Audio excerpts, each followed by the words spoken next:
Maayong gabi, adlaw karon nga Lunes, Marso 9, tuig 2020 dinhi sa Dakbayan sa Subo. Ako si Nico Tubo, kani ang mga nagunang balita sa Newsbits.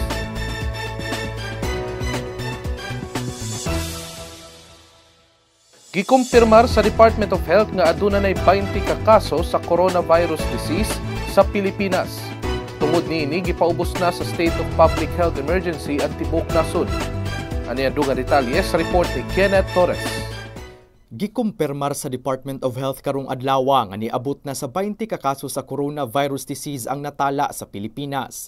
Matod ni DOH Assistant Secretary Maria Rosario Vergeri nga ang tanang test results gikan sa bag-ong napulo ka kaso na dawat nila karong adlaw apan wala pa sila'y kumpletong profile sa mga pasyente. Dugang ni Vergeri nga ang napulo ka mga bag-ong kaso sa coronavirus disease gi-isolate o gi-confine na sa mga tambalanan. Aduna na usab gi-deploy nga mga surveillance teams alang sa contact tracing sa tanang kaso. Lakip na ang upat ka kaso nga natala kagabi. Gibutyag ni Vergeri nga i-anunsyo sa DOH ang pangalan sa tambalanan diin na-admit ang bag-ong napulo ka kaso kung ugaling madawat na nila ang kumpletong impormasyon. Matod ni Vergeri nga wala pa sila igong impormasyon kung adunay kalabutan ang bag-ong napulo ka kaso sa unang napulo ka kaso.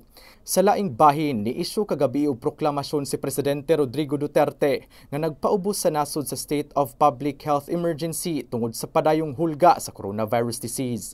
Kenneth Torres, Newsbits.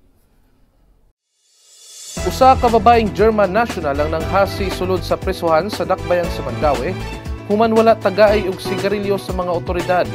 Unang gidakop ang babae human gipasangin lang nanguha og cellphone sa police station, dihang nangayo kini og hinabang kay wala kini kaon og mga sanina. Ani ang dugang detalye sa report ni Chari Coronel. Nanghasi sulod sa prisuhan sa Mandaue City Police Office ang usa ka babaeng German national human wala kini tagay og sigarilyo sa mga otoridad.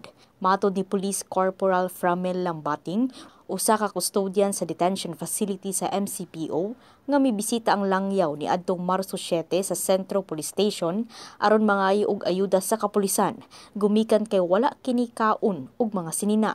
Sa iyang pagpangayo og hinabang, gikataho nga nawala ang usa ka cellphone nga gipanag-iya sa helper sa maong police station. Dihang nasuta ang panghitabo, dali dayon nga gigukod sa helper ug gisikop ang langyaw.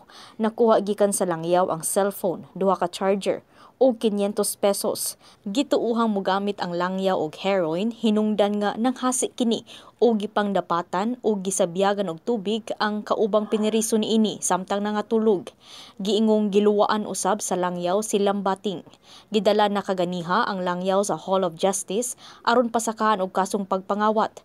Gibutyag ni Lambating nga nibisita ang bana ni Weisenberg nga usa-usab ka German national aron mangayo og PIN code sa tanan niining ATM cards.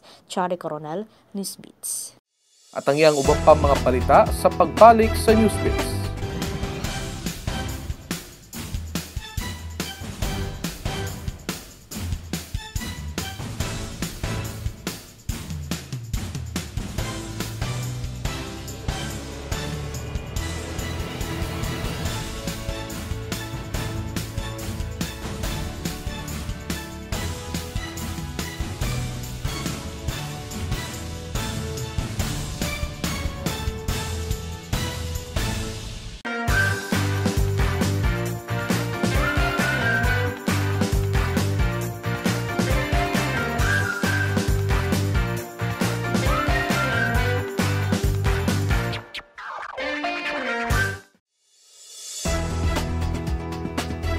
Alang sa atong Superboard, gibuksan na ang e-library alang sa mga residente og tinun-an sa isla sa Ulango.